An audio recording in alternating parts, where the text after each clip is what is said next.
জীবনে মরণে যিশুর নাম, প্রতিদিন প্রতিপল যিশুর নাম।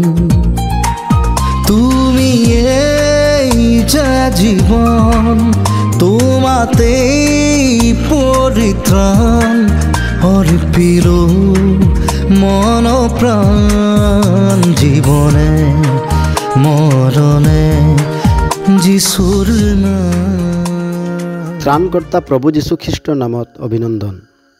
পবিত্ৰ বাইবেলৰ যোহানে লিখা শুভবাৰ্তা 16 অধ্যায় 11 পদত প্ৰভু যীশুৱে এইদৰে কয়, আৰু সুদবিচাৰৰ বিষয়ে, কিয়নো এই জগতৰ অধিপতিৰ সুদবিচাৰ কৰা হ'ল। ন্যায়ালয়ৰ যিকোনো বিচাৰত কাৰোবাক যদি বিচাৰ কৰা হয়, তেন্তে তেওঁৰ গোচৰ তৰিবলৈ এজন অধিবক্তাক নিযুক্তি কৰা হয়, যিজনে তেওঁক দণ্ড দিব বিচাৰে। আৰু অভিযুক্তক বচাবলৈও আন এজন অধিবক্তা থাকে, যিজনে অভিযুক্তক বচাব বিচাৰে।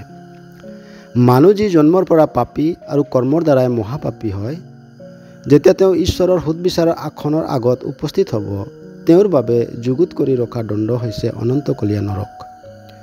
এই দণ্ডৰ পৰা বচাবলৈ প্ৰভু যীশু মানৱ ৰূপ ল'লে আৰু মানুহৰ পৰিৱৰ্তে সেই দণ্ডক নিজে বহন কৰিলে। তেওঁ মৃত্যুবৰণ কৰিলে ও তৃতীয় দিনা জি উঠিল। বিশ্বাসেৰে যিকোনোৱে তেওঁক প্ৰভু ও মুক্তিদাতা ৰূপে গ্ৰহণ কৰে, তেওঁ পৰিত্ৰাণ পায় আৰু প্ৰভু যীশুৰ বাবে তেওঁৰ পাপ ক্ষমা কৰা হয়, কিয়নো প্ৰভুৱে তেওঁৰ হৈ ওকালতি কৰে। কিন্তু যিকোনোৱে তেওঁক বিশ্বাস নকৰে, তেওঁৰ সুদবিচাৰ কৰা হ'ব আৰু দোষী বুলি প্ৰমাণিত হ'ব, কিয়নো তেওঁ ঈশ্বৰপুত্ৰ প্ৰভু যীশুক বিশ্বাস কৰা নাই আৰু তেওঁক সহজ্ঞান কৰিছে।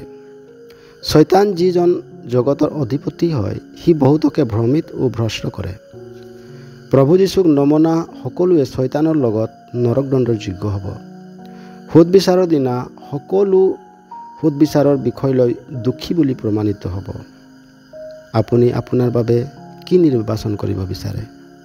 সঠিক নিৰ্ণয় ল'বলৈ ঈশ্বৰে আপোনাক সহায় কৰক। আমেন।